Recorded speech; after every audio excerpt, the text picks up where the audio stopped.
ભારત અને પાકિસ્તાનના સરહદ પર તણાવભરી સ્થિતિ સર્જાતા ભરૂચના દરિયાકાંઠા વિસ્તારમાં પેટ્રોલિંગમાં વધારો કરવામાં આવ્યો છે।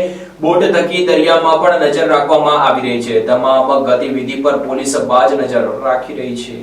ભારત પાકિસ્તાન વચ્ચે તણાવની સ્થિતિ વચ્ચે ગુજરાતમાં સુરક્ષા વધારી દેવામાં આવી છે, જેના ભાગરૂપે ભરૂચમાં પણ પોલીસ એલર્ટ થઈ છે। ખાસ કરીને ભરૂચના દરિયાઈ કાંઠા વિસ્તારોમાં પોલીસ વિશેષ તકેદારી રાખી રહી છે। ભારત અને પાકિસ્તાન વચ્ચે યુદ્ધની સ્થિતિ વચ્ચે ગુજરાતના સરહદી જિલ્લાઓમાં સુરક્ષા વ્યવસ્થા કડક કરી દેવામાં આવી છે। ભરૂચ જિલ્લાની વાત કરીએ તો દેશની સૌથી મોટા કેમિકલ ક્લસ્ટર સહિત દહેજ પોર્ટ પર સુરક્ષા વધારવામાં આવી છે। ભરૂચ જિલ્લાના મહત્વના સ્થળો અને વાઇટલ ઇન્સ્ટોલેશનની સુરક્ષા વ્યવસ્થામાં પણ વધારો કરાયો છે। સમુદ્ર કિનારાના 3 તાલુકાઓના પોલીસ સ્ટેશનની ટીમોએ સમુદ્ર કાંઠે સતત પેટ્રોલિંગ શરૂ કરી દેવામાં આવી છે। પોલીસ તમામ ગતિવિધિ પર તેજ નજર રાખી રહી છે।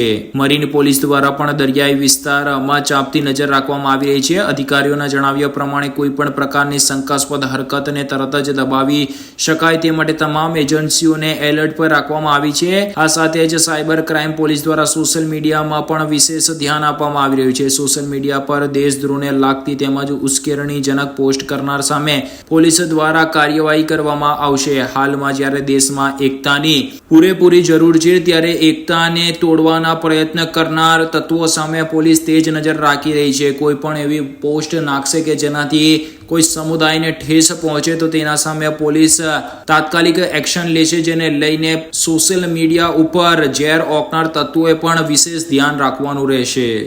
પાકિસ્તાનમાં ચાલતી આતંકવાદી પ્રવૃત્તિઓ વિરુદ્ધમાં ભારત દ્વારા જે કાર્યવાહી કરવામાં આવી અને ત્યારબાદ પાકિસ્તાન દ્વારા યુદ્ધ વિરામનો ભંગ કરી સરહદ ઉપર જે હુમલા એને ચાલુ કરેલા અને સરહદ ઉપર જે તંગદિલી ફેલાયેલી છે, એના અનુસંધાનમાં ભરૂચ જિલ્લામાં કોઈ પણ પ્રકારનો અનિચ્છનીય બનાવ ના બને તેના માટે પોલીસ અધિક્ષક શ્રી મયુર ચાવડા સાહેબે તમામ પોલીસ અધિકારીઓને જરૂરી બંદોબસ્ત અને પેટ્રોલિંગ રાખવા માટે સૂચના કરેલી છે। જે અંતર્ગત અગત્યની જગ્યાઓ પર પૂરતો પોલીસ બંદોબસ્ત રાખવામાં આવેલો છે, પેટ્રોલિંગ કરવામાં આવી રહ્યું છે, વાહન ચેકિંગ ચાલુ કરવામાં આવેલું છે।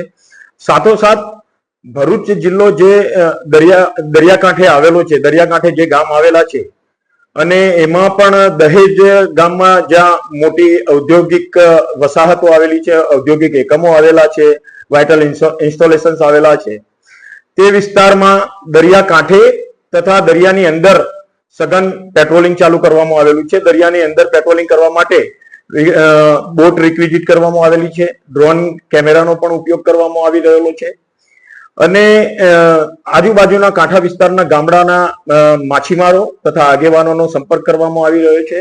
એમને કોઈ અફવામાં નહીં દોરાવવા માટે પણ એમને સમજ કરવામાં આવી રહી છે। કોઈ પણ શંકાસ્પદ ગતિવિધિ જણાય તો તાત્કાલિક પોલીસને જાણ કરવા માટે પણ સમજ કરવામાં આવી રહી છે। આ રીતે તકેદારીના પૂરતા પગલા ભરૂચ પોલીસ દ્વારા લેવામાં આવી રહ્યા છે। સાથોસાથ સોશિયલ મીડિયામાં પણ કોઈ ખોટી અફવાઓ કોઈ ફેલાવતું હોય, કઈ ખોટી પોસ્ટ મૂકતું હોય તો એ બાબતે પણ સોશિયલ મીડિયા ઉપર પણ સાયબર ક્રાઇમ દ્વારા પૂરતી બાદ નજર રાખવામાં આવી રહી છે।